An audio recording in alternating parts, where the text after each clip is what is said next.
ఈరోజు 15,400 కోట్ల రూపాయలు బీఆర్ఎస్ హయాంలోనే పనులు పూర్తయిపోయి దేవాదులకు 90% పనులు అయిపోయినాయి.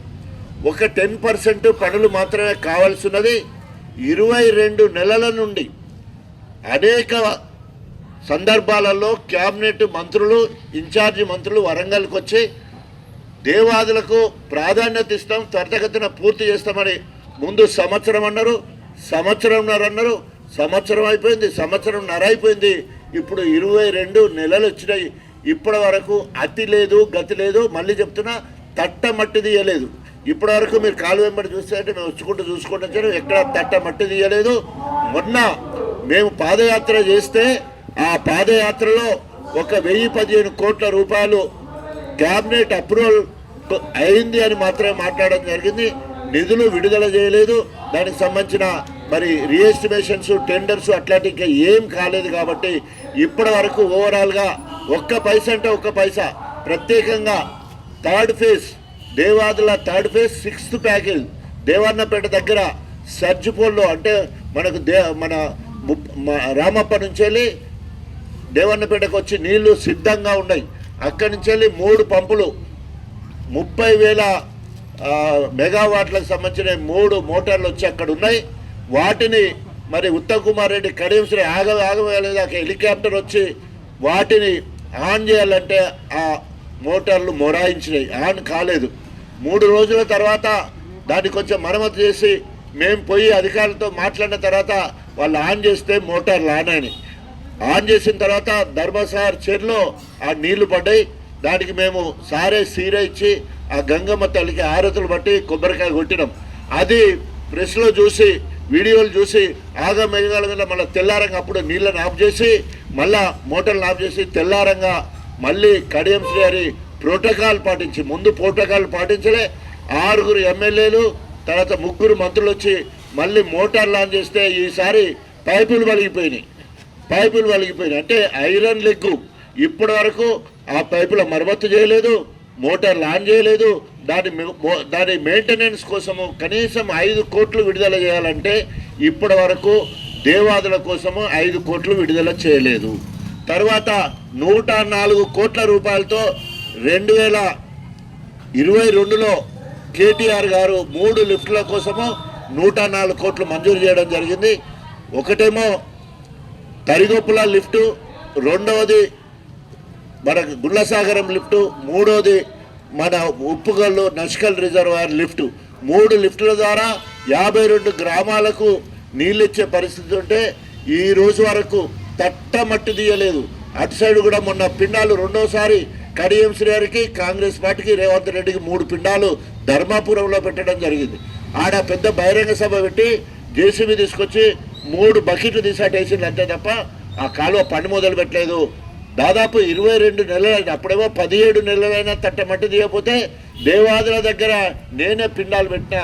మళ్ళీ రెండోసారి కడియం శ్రీ గారు కోపిండం, రేవంత్ రెడ్డి కోపిండం, కాంగ్రెస్ ప్రభుత్వానికి కోపిండం అని చెప్పేసి 3 పిండాలు ధర్మాపురం దగ్గర మొన్న పెట్టినాం. నేను నా బిడ్డ వస్తున్నాం, కేశవరావు గారు, కేశవరావు బిడ్డ మేయర్ సిటీ మేయర్ విజయలక్ష్మి గారు వస్తున్నారు. ఇక ఆయన సెక్రటరీ జనరల్, నేను మాజీ ఉప ముఖ్యమంత్రి, మేము వస్తున్నాం, కూలిపోతుందని చెప్పేసి 200 కోట్లకు అమ్ముడు పోయిన పట్టపగలు అడ్డంగా అమ్ముడు పోయిడు కాంగ్రెస్ పార్టీకి కడియం శ్రీహరి గారు. ఇవాళ శుద్ధపూస లెక్క మాట్లాడుతున్నాడు అభివృద్ధి కోసం అని చెప్పి. అభివృద్ధి కానే కాదు, ఆయన బిడ్డ రాజకీయ భవిష్యత్తు కోసం పోయిండు. ఈరోజు ఇక్కడ శ్రేణులన్నిటి కూడా మరి బీఆర్ఎస్ శ్రేణులను నమ్మించి మోసం చేసిపోయింది. యాస్ ప్రజల అభిష్టం మేరకు నేను అధికార కాంగ్రెస్ పార్టీ ఎమ్మెల్యే పదవికి రాజీనామా చేసి తెలంగాణ జెండా పట్టుకొని తెలంగాణ మొత్తం తిరిగితే తెలంగాణ రాజన్న నన్ను తెలంగాణ మొత్తం కూడా బ్రహ్మరథం పట్టిండ్రు, పూలదండలేసిండ్రు. It is a challenge Kadiyam Srihari. నువ్వు కనుక మార్పు కోసమే కాంగ్రెస్ పోతే, అధికారం కోసమే నువ్వు కనుక కాంగ్రెస్ పోతే వెంటనే బీఆర్ఎస్ పార్టీ నుండి గెలిచావు కాబట్టి బీఆర్ఎస్ పార్టీకి రాజీనామా చేయి. బీఆర్ఎస్ పార్టీ ద్వారా సంక్రమించిన ఎమ్మెల్యే పదవికి రాజీనామా చేయి. కాంగ్రెస్ జెండా పట్టుకో, జై కాంగ్రెస్ అని తెలంగాణ మొత్తం తిరుగు. నీకు పూల దండలు పడతాయా, చెప్పు దండలు పడతాయా, ఇటు సవాలు విసురుతా ఉన్నా. నీకు సిగ్గు శరం ఏమాత్రం ఉన్నా కూడా నువ్వు నాకే కదా పోటీ, నా సీటే కదా నువ్వు తీసుకున్నది, ఈరోజు నీకు నాకే ఉన్నది కదా, కాబట్టి వెంటనే నువ్వు రాజీనామా చేయి, కాంగ్రెస్ పార్టీ జెండా పట్టుకో, తెలంగాణ మొత్తం తిరుగు, నీకు బ్రహ్మరథం పడతారా శుక్లరథం పడతారా చూద్దామని చెప్పేసి హెచ్చరిస్తూ, ఇప్పటికైనా స్పీకర్ గారు వెంటనే నిర్ణయం తీసుకోవాలి. సుప్రీంకోర్టు జడ్జిమెంట్ ఇచ్చింది, ఎమ్మెల్యేలకు ఇంకా సమయం టైం ఇవ్వద్దు, వారికి ఇంకా సమయం ఇద్దు, వెంటనే నిర్ణయం తీసుకోవాలి అని చెప్పి మరి ఇవ్వడం జరిగింది.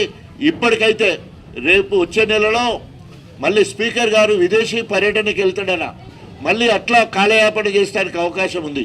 మేము నిన్న మొన్నటి నుండి మాట్లాడుతున్నాం, వెంటనే వీరి మీద నోటీసులు ఇవ్వడం కాదు, విచారణ జరపాలంటే ఫేస్ టు ఫేస్ విచారణ జరుపుతారంటే మా బీఆర్ఎస్ ఎవరైతే ఇప్పటికే విజువల్స్ ఆడియో వీడియోకి సంబంధించిన అన్నీ కూడా స్పీకర్కి ఇవ్వడం జరిగింది, హైకోర్టులో ఇవ్వడం జరిగింది, సుప్రీంకోర్టులో ఇవ్వడం జరిగింది.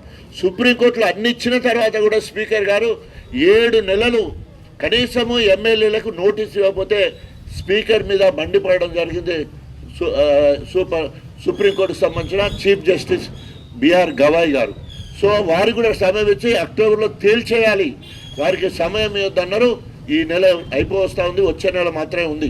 వెంటనే నిర్ణయం తీసుకుంటే, వెంటనే రాజీనామా చేస్తే కనీసం కొంతలో కొంత ప్రజలు దగ్గరికి పోయడానికి అవకాశం ఉంటుంది.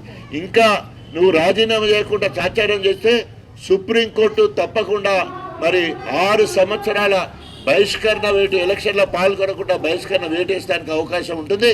తస్మా జాగ్రత్త, చరిత్రహీనుడైతావు.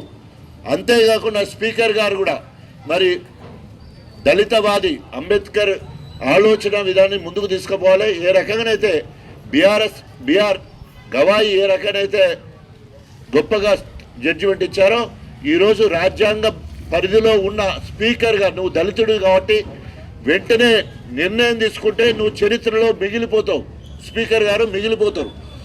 ఒకవేళ కనుక సమయంలో నిర్ణయం తీసుకోకపోతే నిన్ను కూడా ఏమంటారు న్యాయ వ్యవస్థ పరిధిలోకి నిన్ను కూడా లాగడానికి అవకాశం ఉందని చెప్పేసి మన చీఫ్ జస్టిస్ బిఆర్ గవాయ్ గారు చెప్పడం జరిగింది. కాబట్టి ఇంకా తెగదాకా లాగకుండా వెంటనే ప్రజాస్వామ్యబద్ధంగా మరి ఏ రకంగానైతే రాజ్యాంగాన్ని గౌరవించడానికి మీరు వెంటనే వారి మీద చర్యలు తీసుకోవాలని డిమాండ్ చేస్తూ ఉన్నాం. అదేవిధంగా ఏమాత్రం కడియం శ్రీగారికి సిగ్గు శరము ఇప్పటి వరకు స్పీకర్ గారికి సమాధానం ఇవ్వలే, ఇప్పటి వరకు రేవంత్ రెడ్డిని కలవలే. అందరూ 8 మంది పోయి కలిస్తే అక్కడ నింపడానికి ఇక్కడ సిలిక పలుకులు పలికిళ్ళు వచ్చి, కానీ అలాంటి పలుకులు కూడా ఇప్పుడు పలకలే. ఇప్పటికైనా 2వ తారీఖు లోపు మరి సమాధానం ఇవ్వాలని చెప్పేసి మరి ఒక ఇన్ఫర్మేషన్ వచ్చింది. దానికి ఎగబెడతారా పోతారా చూడాలి. సో తప్పకుండా గణపురం నియోజకవర్గ ప్రజలు ఎప్పుడు లోకల్ బాడీ ఎన్నికలు వచ్చినా, అంటే స్థానిక ఎన్నికలు ఎప్పుడు వచ్చినా కూడా వాటికి కడియం శ్రీగారికి ఒకవేళ ఉప ఎన్నిక వారికి కర్రు కాల్చి వాత పెట్టడానికి తెలంగాణలో ప్రత్యేకంగా గణపురం నియోజకవర్గంలో ప్రజలందరూ కూడా సిద్ధంగా ఉన్నారని చెప్పేసి తెలియజేసుకుంటూ, రేపు రాబోయే రోజులలో గ్రామాలలో తిరుగుతున్నప్పుడు చూస్తే ప్రజలందరూ మాకంటే ఎక్కువ వాళ్ళే ముందుకొచ్చి మరి ఏదైతే ఇప్పుడు కాంగ్రెస్ బాకీ ఏదైతే ఉన్నదో ఆ బాకీ ఏమన్నా కాంగ్రెస్ బాకీ కార్డులు ఉన్నాయో వీటికంటే డబుల్గా వాళ్ళు చెప్తా ఉన్నారు. యూరియా దొరుకుతలేదని చెప్తా ఉన్నారు. ఈరోజు బతుకమ్మ పండుగను తెలంగాణ రాష్ట్ర పండుగగా మనం గుర్తించి ప్రతి బతుకమ్మ పండుగకు చిన్న గ్రామాలకు 1,00,000 రూపాయలు, మధ్యతరగతి గ్రామాలకు 2-3 లక్షలు, గణపురం లాంటి జఫర్గఢ్ లాంటి పెద్ద గ్రామాలకు 5 లక్షలు ఇచ్చి నవరాత్రులు ఎంతో గొప్పగా చేసేది, భూమి సదును చేసేది, పురుగు పూసి లేకుండా లైట్లు సాయంత్రం పూట వెళ్ళేటట్టు చేసేది. ఈరోజు ఎంగిలి బతుకమ్మ చేసిన రోజు మరి కనీసము జగ్గిల్ కటింగ్ చేయలేదు, లైట్లు పెట్టకపోతే సెల్ లైట్ల కింద బతుకమ్మ ఆడే దౌర్భాగ్య పరిస్థితి రేవంత్ పాలనలో వచ్చింది. మీ వ్యాపారం అభివృద్ధి కావాలని కోరుకుంటున్నారా? అయితే వెంటనే క్యూనస్ని సంప్రదించండి. Schools, colleges, banks, shops, office promotions, land promotions, political promotions, restaurant promotions, hospital promotions, పుట్టినరోజు వేడుకలు, శుభకార్యాలు, వ్యాపారాలు ఏవైనా, సందర్భం ఏదైనా ఇప్పుడే క్యూనస్ ద్వారా తెలియజేయండి. మీ వ్యాపారాన్ని అభివృద్ధి చేసుకోండి.